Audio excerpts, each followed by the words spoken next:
Hey, what's up, sis? So, first of all, we gotta talk about this shirt, gifted by God. I have not been promoting my shirts or anything like that, but if you want a shirt, go ahead and go to giftedbygod.co to get your shirt. You know, I got my biochemist coffee cup here, okay? But y'all, when I drink coffee, I only like drinking coffee because of the way that it tastes. Like, coffee does not make me super energetic. Like, I could drink a cup of coffee before bed and still knock out, like, at the right time.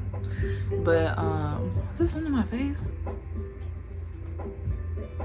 Oh, it's the way the light is hitting it. Because I'm looking like, yo, what's going on here? But, okay, so today in our girl talk, I'm going to be talking about isolation, the ups and downs of isolation. So I have my list here. I got 5 ups and 5 downs. All right, so let's get right on into it. My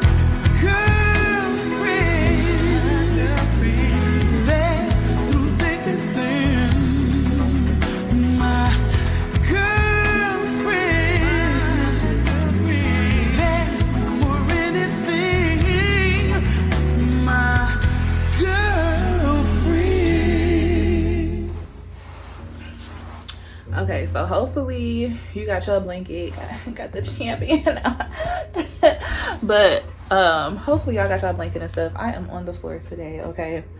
Put my blanket on because I just need this comfort. But all right, hopefully you got your blanket and everything else that you need for this girl talk. I'm not sure how long it's gonna be, I never know, but I'm really excited for this because I think in this journey, isolation has been the most talked about thing, the thing that a lot of people will ask me questions on. And it's interesting how a lot of us, we're all going through the same type of isolation. Now, there may be certain factors that are different. Some people are working, some people God has called out of work, some people are in full-time ministry. Like, we all have, you know, the different ways in which God has specified that we shall go about this isolation. But I think that today we can really relate with a lot of the ups and downs. So as I go through this, I would love if you guys are also thinking about some of your ups and downs, being even if you are currently in a season of isolation, or if you aren't and you have been, what were some of your ups and downs? Go ahead and share that below, and maybe even some of the lessons that God taught you in that. Now look, my first up is peace and quiet, okay? That's the first up. That's the first great thing about being in isolation, is being void of the distractions. You actually have peace and quiet. To give you guys a little background about me, ever since I was a little kid, I loved being to myself. I was never that kid that wanted to be around everybody or anything like that. I know it's crazy, right? Because I talk so much, but I was actually a really quiet kid. I was the kid that was like, let me see, hold on, if I can pull up my picture. Y'all can see, or maybe I'll just throw it up there. Let me see, hold on. I know I got it in here because I just made like a reel about this the other day. Like, look, this is me as a kid. Look at me. And if you don't know this by now, yes, these are not my real eye color, but mind your business. But look at me. Oh my gosh. Okay, so y'all can see I was like a really quiet, shy kid. Yeah. It's like, what? Yeah, I don't know where this personality came from. It just popped out. But me mentioning that is like, so when I was a kid, I loved to be by myself. Like, I didn't mind playing with my other adopted brother and sister, but most of the time, you know, I was like to myself. I'll be reading a book. Like, reading was my favorite pastime as a kid. And as a kid, I was really advanced in reading books. So it was like, and it was because I would enjoy spending that time. My mom made it where we had to read all the time. But long story short, what I'm saying is growing up, I loved being alone. So peace and quiet was a good thing for me. I didn't recognize until maybe a few weeks ago that God was saying to me, like, me in peace, me being God, me and peace were your best friends back then. Like, you know, me and quiet were your best friends back then.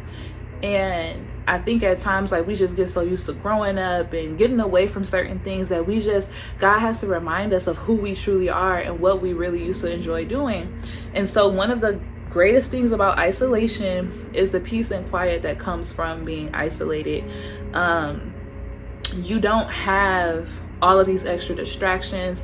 Like for me, I would have like a lot of friends before I was isolated, right? That I would talk to, that I would call, whatever. And a lot of them were like on different trajectories with their life than I was. And so what will come with that though is that sometimes we would have conversations and I'll just be like, whoo, this kind of a lot, you know, and not saying that they were going through a lot, but it's like in the real world, like, you know what I'm saying, girl. Y'all know how them conversations can get with your friends that be in a real world, and you be sitting there like clutching your pearls, like, ooh, you did what? And what happened, Jesus? And so it was like a lot of extra noise. So when God pulled me away from those things, I was finally able to be in a place of like peace and quiet. Okay. So that's the first thing, peace and quiet. I love my quietness. There are some people that have to have noise. I like being in my bubble pretty much. All right. So the second up about isolation and God isolating you from people is that you get to heal privately. So what do I mean about healing privately? So if I say heal privately, that means there's a way to heal publicly. Okay. So healing publicly is like those people that put all of their business out there. Look, y'all looking at me like, Sunray, you hold on. I'm talking about where it'll be like they're mad at someone, they're frustrated. We've all been there before, where we're making the statuses, the subliminal post, and we're saying things, or we get on live and we're like, life is so horrible, I hate this, and everything's going on, and whatever the case may be. Like, when God isolates you, one of the ups is that you're isolating with God. So those outbursts and things that you have, it happens in prayer, it happens in your private time with him. So you're able to heal privately, so your wounds, your blood isn't dripping all over social media. Does that make sense? So like, I could talk about certain things that I've gone through and certain things that God has healed me from because I've healed from those things privately. You know what I mean? Hopefully that makes sense. But another up for me in the isolation was being able to heal privately. You know, like, not too many people knowing that, oh, God needed to work on my tongue. Like, God needed to work on certain things or certain behaviors or certain traits or certain things that I would do in my relationships or things like that. It's like I was able to do that privately because I was isolated.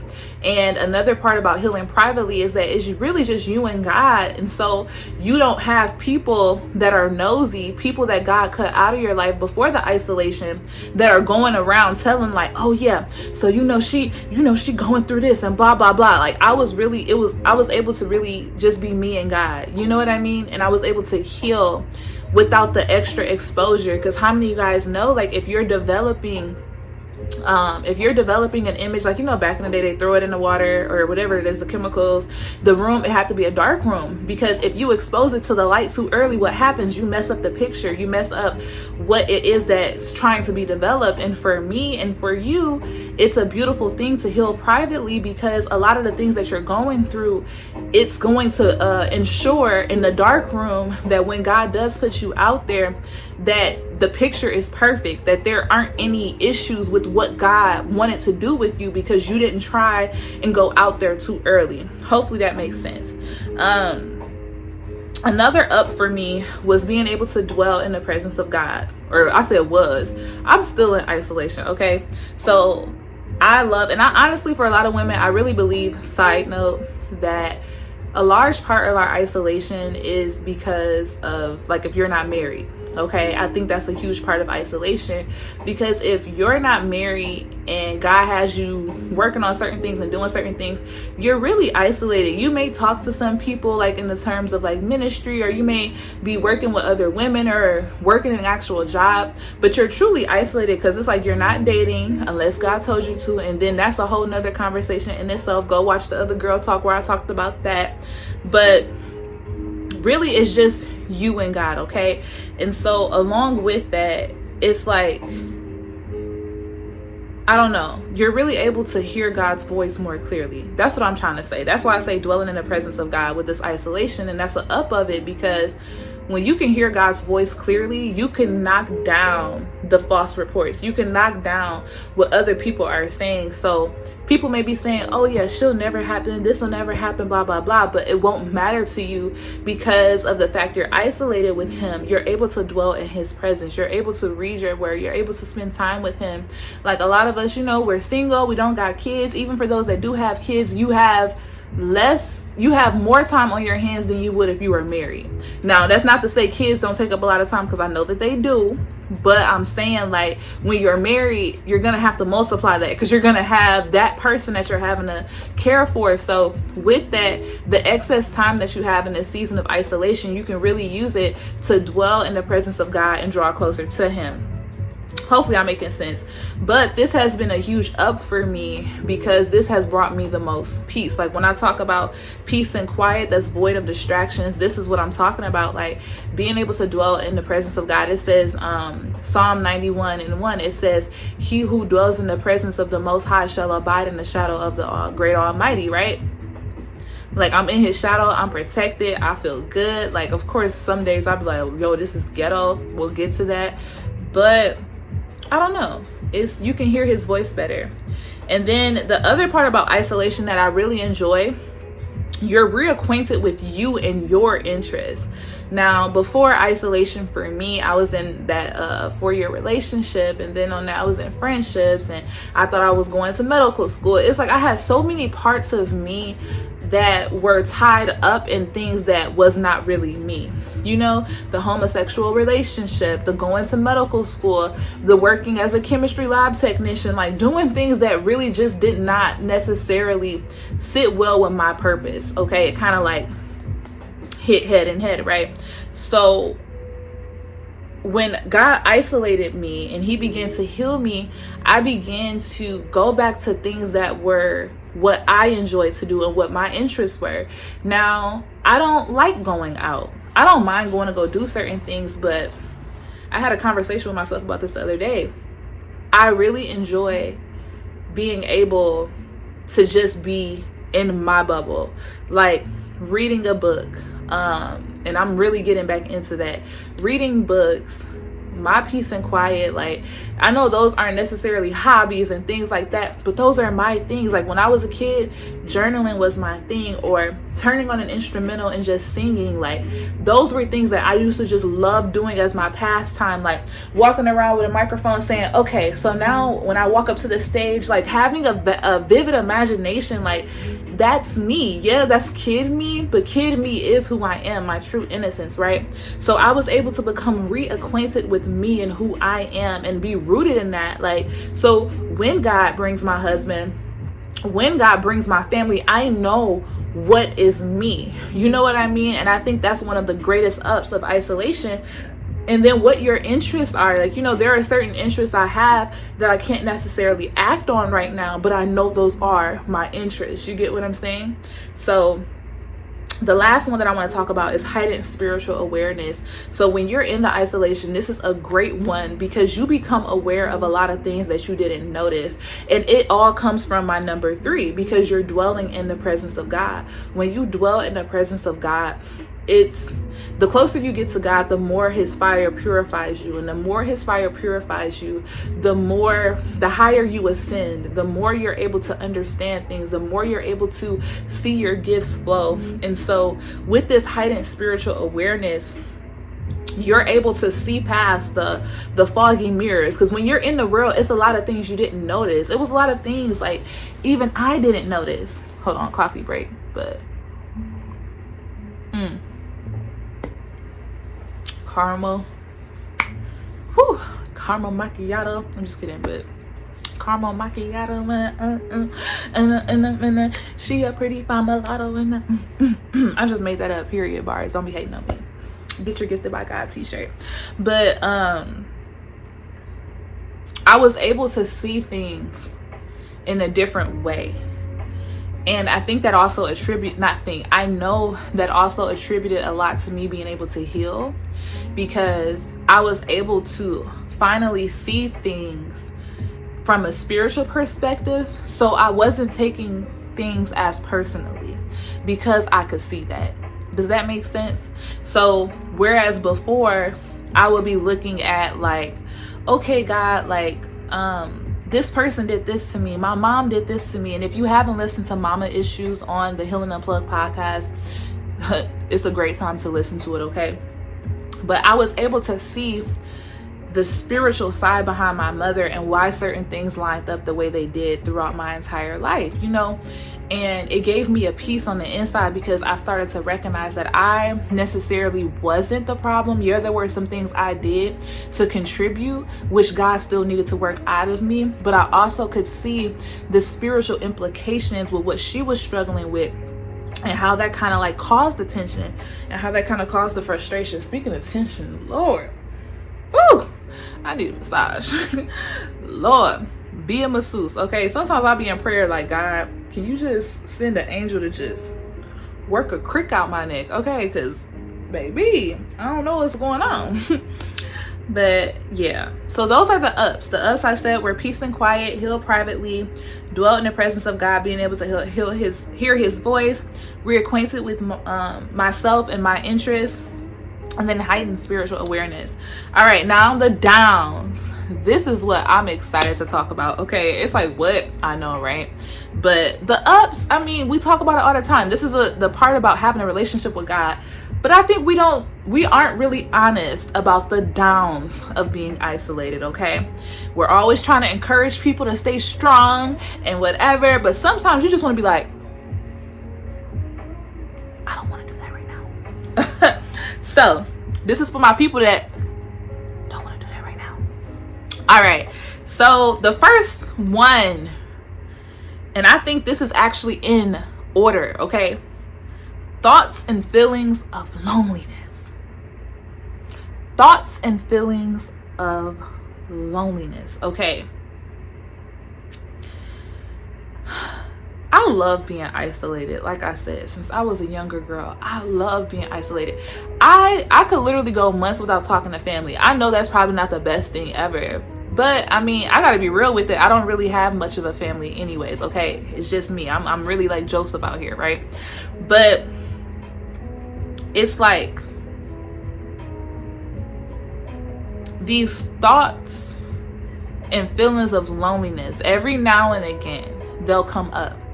Like to the point where I'll literally start crying, because I'll look at my life and I'm like, God, why was I always isolated?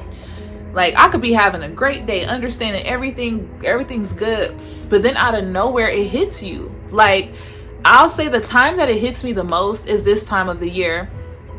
And it's not all the time, but I would say around the time that I notice a lot of people with their families, or I hear people say like, oh yeah, we're going to my grandma's house on Sunday to go do X, Y, and Z, or oh, we're going to go do this. And I'm just like, oh wow, like that's great. But on the inside, I'm just like, dang God, like I wish I had my family to hang out with. Like, I wish I had this. Like, you know, you start to have those thoughts and those feelings.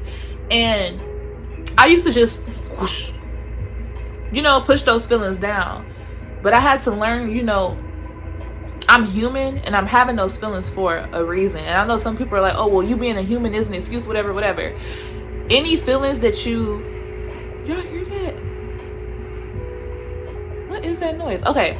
Any feelings that you just push down, that you're pushing those feelings into darkness. And when you push things into darkness, you're trying to hide them. And when you hide things, there's always a day where something's gonna just make them whoosh. So I would rather go to God and really express what I'm feeling.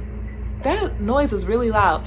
And express what it is that's really truly deep in my heart. Because I've learned that when I express those things, I'm bringing light to those things. And we know that nothing that is of darkness can hide when light is shined on it, okay? When shown on it, I mean. So I would say the thoughts and feelings of loneliness have to be one of the downs of being isolated, because yes, you're drawing closer to God. Yes, you're learning more about yourself. Yes, you're enjoying spending that time with yourself and everything like that. But I also have to acknowledge how hard it is for me at times to just be like, dang God, like how much longer do I have to be alone? How much longer? And I'm grateful God gave me a dog, right? But I'm like, God, how much longer does it just have to be me? Like, what's the next thing? Like, why is it this? And I'm so grateful that, you know, I was honest with God about my emotions, but I didn't dwell there. And that's what I want to talk about. There's nothing wrong with having those thoughts and feelings of loneliness, but when you begin to dwell on those, and when you begin to make it where it's like your emotions trump what God said about this process and why he has you in it, I think that's where you begin to cross into dangerous territory, because we know that God has us isolated for a purpose, right? But I think when people start to say like, oh, well, this is this and blah, blah, blah, like when you really start to go deep into it, or this why I don't got no friends, and why don't I have any friends, and why this, that, and the third, like, and then you actually make it where that's a feeling or an emotion that you stay in, I think that's when it becomes an issue. But I can say though that it's nothing wrong with having those thoughts and feelings, because it's normal. Scripture says, you know, that it's not good for a man to be alone. And we know that was the first time that God said something was not good. He said everything was good up until that point when he said, dang, it is not good for Adam to be alone, okay? But I do know, based off of like my friends that are married and those that, you know, they got the ring, sis, okay, where some of us are trying to be, you know, not that we're striving for it, but you know what I'm saying, we're abiding in God, waiting on it. And one thing that they expressed to me is that there does come a time in your journey when you will begin to cry out for your husband, and that's because that person is close by. Now, I don't know anything about experiencing that or whatever, but I'm just telling y'all what I heard through the grapevine from my homegirls, okay?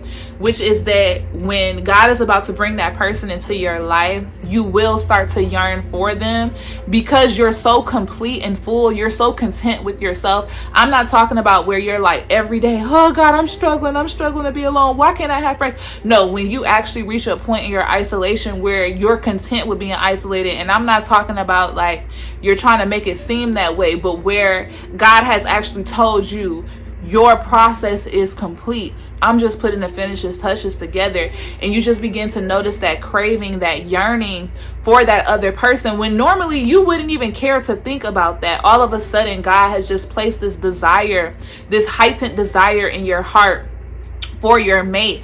And I believe it also just goes ahead with that scripture where it's like God wants to hear, like he knows in your heart you're ready for your husband. He knows in your heart that person's nearby. But the thing is like sometimes God just has to get that out of you, like where you like, dang God, I enjoy me and you time, but I really am starting to notice that I want this person, okay? And that was confirmation for somebody. Now, like I said, I'm not talking about people that it's like, you know, God still has you in your process. You know that God still has you as a butterfly. But I just wanted to say that because I think sometimes we allow our emotions of loneliness to kind of blind us from what's actually going on. Am I feeling lonely, or am I feeling like I want this person because I'm tired of my process, or is it because I actually have completed my process and this is what God is wanting me to do because it's close? Does that make sense? Okay, whatever. Second thing, another down about isolation is boredom, okay? I would notice myself getting into this repetitive cycle where it's like, dang God, like it's the same stuff every single day, whatever, and I just be bored, okay? I love spending time with God. I love praying. But some days I'm like, God, I don't want to do this. This is boring. Like, But what I noticed was I just needed to switch it up. You know, just like when you're in a relationship with somebody, you're in a relationship with God when you are isolated.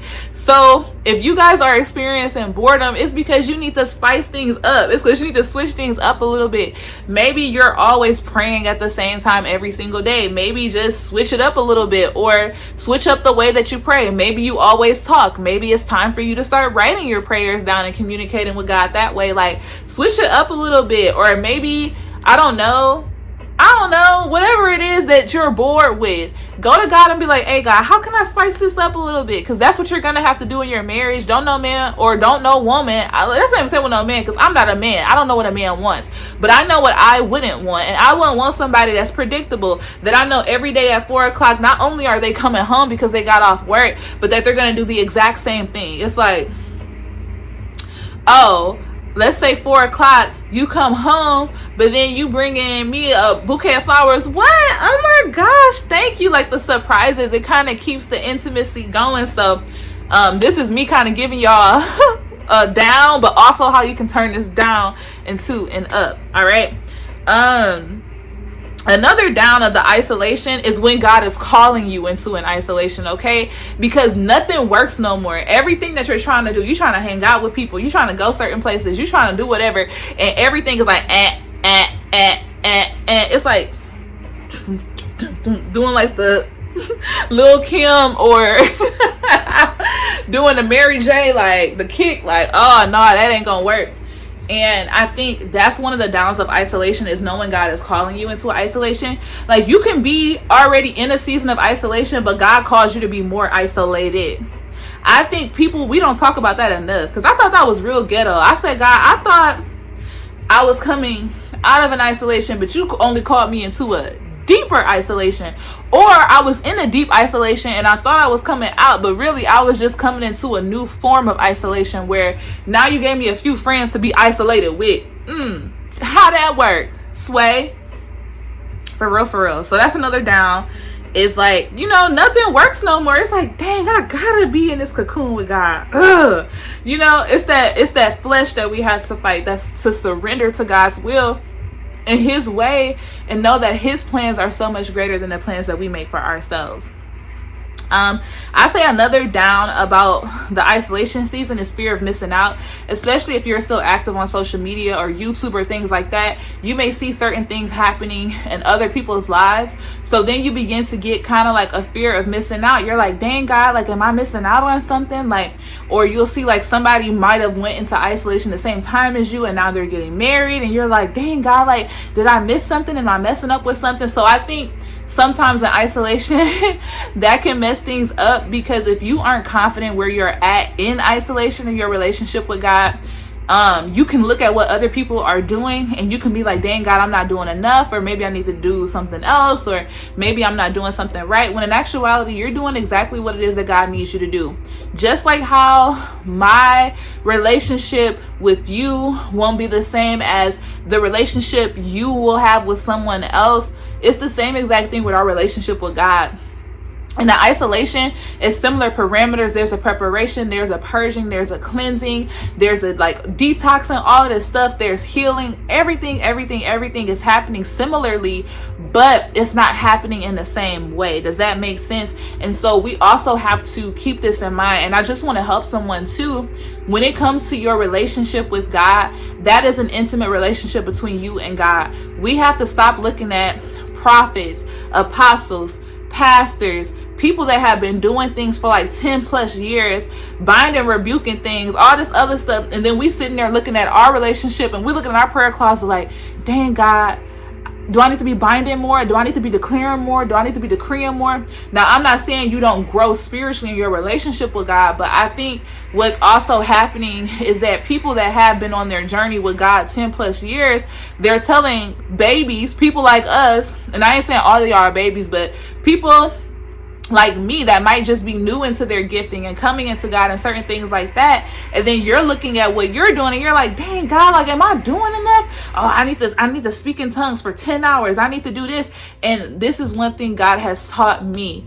When I look back over my life, especially over the last 2 years, just in general, I thought that I wasn't doing certain things right, but me not doing certain things right in my mind, and I thought I needed to do more, still ended getting me to exactly where God needed me to be. So it's also that thing showing that God is going to get you to where you need to go. He'll give you the push that you need to have to be pushed. He'll give you the training that you need to get to that next level. The Holy Spirit himself will come in and he will give you an increase in your spiritual gifting or whatever it is that God needs of you. It will be done. So I want us to stop looking so hard and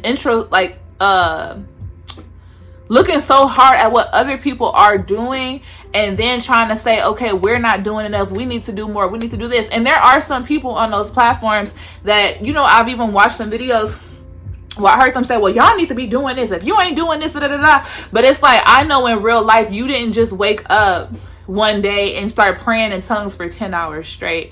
That was a progression. That was something that happened over time. You weren't spending your whole day meditating on scripture when you first started your journey. You're not going to lie and tell me that, because that's just impossible, period. And there's people like, oh, there's nothing impossible with God. Yeah, there's nothing impossible with God, but at the end of the day, you're still flesh. And you can't tell me that you confess Jesus as Lord one day and then the next day you was just reciting all of these scriptures and you was bowing down. I mean, you can tell me that, but I'm just not going to believe you. And it's not my place to believe you. That's your journey. Do what you got to do. But I just don't want us to continue this. Oh, wow, that's deja vu. This is deja vu. Wow. I just don't want us. And I know deja vu is not whatever. Y'all get what I'm saying. I've had a vision of this before. Okay. That's all I'm going to say. But wow. In the same shirt. Crazy. Whoa. Crazy. Wow. I told you I'm a little kid. I'd be like, oh my gosh, let me drink some coffee. But long story short, I'm trying to say, work out your own salvation. That's it. All right. Because this video is long already. The last down that I would say, unhealthy isolation habits can lead to cycle entrapment. I really wish I wrote down what I meant this morning when I said that, but I think I know what I was trying to say. Unhealthy isolation habits can lead to cycle entrapment. So, what do I mean by unhealthy isolation habits? So, this can be a down for you. And what is the down? When you are in a cycle and you can't get yourself out of the cycle. For example, remember when I mentioned earlier how you can have thoughts and feelings of loneliness, and it's okay, right? Because you have these emotions, you take them to God. But when you begin to dwell on these things, when you don't begin to take these thoughts, capture them and cast them down and make them fall in submission to the authority of Christ Jesus, when you continue to bask on these certain things as if they're truth, if you are in your season of isolation and you aren't using it to heal and you aren't drawing closer to God and you aren't doing certain things, this is where you get into an unhealthy isolation habit. So I will call unhealthy isolation habits where you aren't utilizing the isolation to your benefit. Like, you're sitting there mad at God every single day that you're isolated. You're sitting there mad because you don't have friends while you're isolated. It's like, what are you meditating on daily? Are you constantly allowing your emotions to trap you? Like, instead of healing from what people did from you, you're like, yeah, God needed to isolate me from them people because them people don't know who they are, or those people didn't know who I was. I'm a chosen one. They didn't know that, I was this. They didn't know this. So that's their fault. That's their problem. I'm grateful God isolated. Like, are you using it oppositely? Are you not releasing the bitterness? Are you not releasing the frustration? Are you not forgiving? This is what I mean by this can be a downside to isolation, is when you aren't using your isolation appropriately, because what ends up happening is you only prolong your process. Now, I believe there's a set time for everything, right? Which is why God has us go into a process. But if you aren't heeding the voice of God when he says you need to forgive this person, if you are struggling with how to heal and do things like that. Obviously, we can ask God. God will send people into your life. There may be a video that pops up on a teaching of forgiveness. Maybe all of a sudden one of your the people on YouTube that you follow, maybe they suddenly have like a workshop on forgiveness or something like that. You know, whatever it is, God is going to bring it to you to help you. But are you receptive to it? Are you even receptive to hearing it directly from God? And what do I mean by that? I had a session with my sister in Christ earlier today, and I was talking about that. It's like, we can sit before God and be silent. Like, I can sit before God and I'm doing this, but in my mind, I'm like, I'm not forgiving my mama because of what she did to me. Like, if I already have my mind set on what these people have done and how I feel towards them, guess what's going to happen? When God tries to speak to me about those things, I've already closed and shut myself off from that. So I'm not going to be open to hearing what it is that God wants to speak about them to me, or about this next situation to me. So that's why we really have to make sure even we're consecrating our thoughts and we're making our thoughts constantly fall in submission to what God wants, because his ways and his thoughts aren't ours. And if we become too entangled in our own thoughts while we're in isolation, because you're in isolation, you don't really have anybody that's sitting there saying to you, hey sis, like, you need to stop thinking about this. That's why I say unhealthy isolation habits. And you're like, okay, Sunray, some of you guys may find yourself in this position right now. And what I say to that is, the only way you can break unhealthy isolation habits is you begin to become more reflective over your spiritual journey, over growing closer to God. Am I truly spending time in scripture? If I'm spending time in scripture, am I really sitting and applying these scriptures to my life? Am I learning certain things? Is God healing me from certain things? Just become more consciously aware of what you're thinking of during the day. What's going in your ear? Who's speaking in your ear? Are you always scrolling? Do you really have time for it to be just you and God? You know, all of those things. Hopefully that makes sense. But this makes up the ups and downs of isolation, at least for me, okay? But I hope as I was saying these things, you guys were sharing some of your thoughts and opinions below. But this is probably the longest girl talk yet. So don't forget that tomorrow we are starting our new podcast series on Healing Unplugged. It's going to be focused on trusting God. I had to remember that. Yeah, I'm super excited for you guys to begin this series. Like, every week there's going to be something new. This week is just the introductory episode, but the following episodes, my God, really good.